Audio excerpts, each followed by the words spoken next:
जब बच्चे झगड़ा करते हैं, एक दूसरे को धक्का देकर गिरा देते हैं या एक दूसरे के बाल नोच लेते हैं, तो घर के 4 बड़े बूढ़े उन्हें पास बिठाकर समझाते हैं कि एकता में शक्ति की प्रेरक कहानियां सुनाते हैं।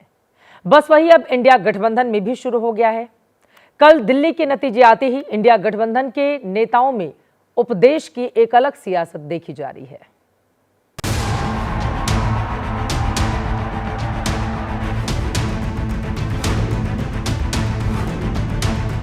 साथ मिल के करेंगे तभी चलेगा।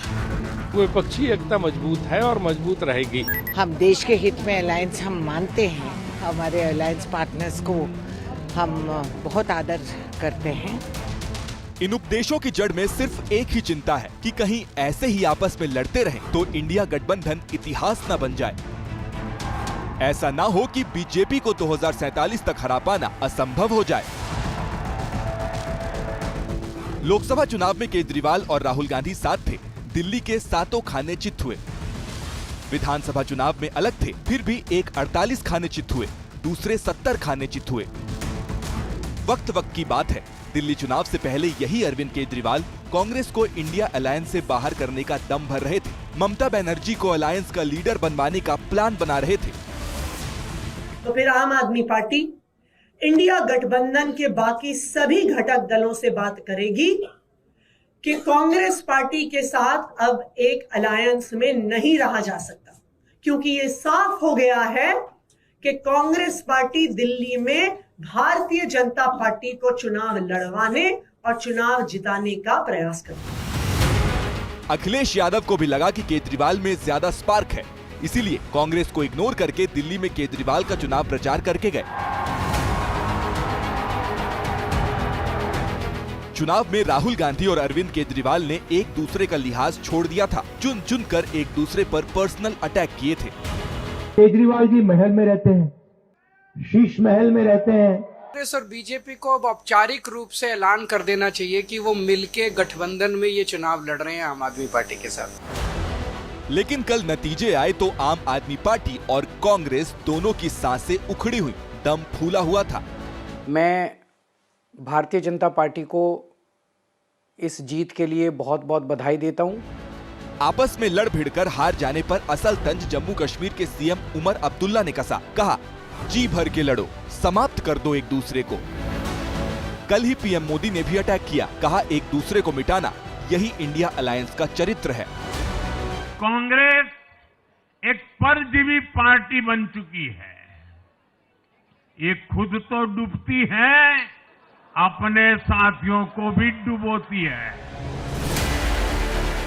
नतीजों के बाद सोशल मीडिया पर भी नैरेटिव बनने लगे कि ये अलायंस मोदी को कभी नहीं हरा सकता। मोदी जी, इस जन्म में तो आप हमको नहीं हरा सकते दिल्ली के अंदर आम आदमी पार्टी। हालांकि कल दिल्ली में हिसाब बराबर भी हो गया। आपको सीटें न देकर हरियाणा में कांग्रेस हारी थी, दिल्ली में कांग्रेस को साथ न लेकर आप हार गई। लेकिन इंडिया अलायंस को अब चिंता हो रही है कि एक दूसरे को ही हराते रहेंगे तो बीजेपी को कब हरा पाएंगे। इंडिया अलायंस की पार्टी अगर ये समझते हैं कि एक साथ मिल के करेंगे तभी चलेगा और सब अपना ईगो पर खड़े रहेंगे तो दिल्ली जैसा रिजल्ट ऐसा ही होगा। लड़ते रहो और मोदी जी को भाजपा को विजय करते रहो। हम लड़ेंगे, ये तो चाहते हैं बीजेपी। तब तक हम लड़ते रहेंगे, तब तक हम तानाशाही का पराभव नहीं कर सकते। ऐसा नहीं है कि इंडिया अलायंस एकजुट नहीं हो पाता, होता है, लेकिन तभी जब मुद्दा मोदी विरोध का हो।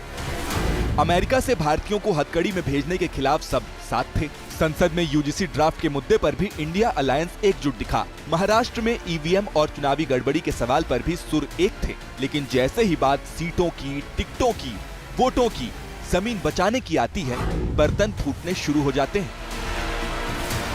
जम्मू कश्मीर चुनाव में 4 पार्टियां थीं। सीटों की बात आई तो पीडीपी और आप को अलग कर दिया। हरियाणा में आप सीटें मांगती रह गई, लेकिन कांग्रेस ने गठबंधन नहीं किया, खिलाफ लड़ी। महाराष्ट्र में समाजवादी पार्टी ने अघाड़ी से 7 सीटें मांगी, सिर्फ 2 दी। पार्टी के 5 कैंडिडेट खिलाफ लड़े। 90 के दशक में जुमला था कि जो 4 दिन एक दूसरे के बिना और 4 दिन साथ साथ न रह सके वो थर्ड फ्रंट है। अब यही जुमला इंडिया अलायंस पर फिट हो रहा है।